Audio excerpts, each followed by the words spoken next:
My sister wants her husband to be in the room with us while I'm in labor. I'm her surrogate.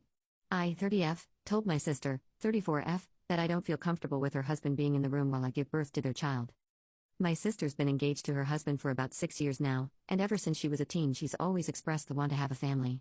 About 3 years ago my sister found out she was infertile after trying for a kid for over a year. This was obviously devastating for her, and as her sister I felt horrible. Maybe a year ago she had started seeking out surrogates, but after being unsuccessful she resorted to asking me. At first I was hesitant, but as her sister I hated to see her so desperate for a child, so I told her I'd be open and willing with no expense. I want to make it clear that I've never had any issues with her husband, but I made it very clear to my sister before I became her surrogate that I do not want any men in the room during labor, as I was a previous SA victim in which I was taken advantage of by multiple men while purposely put under the influence, which was extremely traumatic and I'm still recovering. My sister had agreed to having her husband wait outside, and so I was okay with it as well.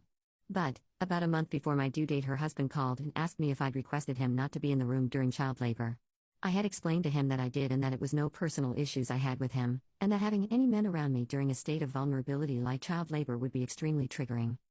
He quickly got mad and said that I don't have the right nor the say in determining whether or not he as the father can be in the room. I told him I wouldn't change my mind and that even though it was his kid, that I was the one giving birth. He continued to scream at me and abruptly hung up.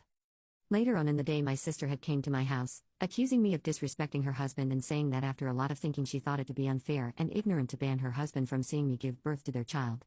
I then yelled at her, telling her that it was cruel and selfish how she was willing to let her husband in the room after knowing everything I had gone through previously with assault. She then basically told me that after her baby was born she'd stop talking to me for good. It's now currently 2 weeks before my due date and I'm still very persistent on not having any men in the room, and quite frankly I'm fine with not speaking to my sister if she continues to be close-minded. Am I the a-hole?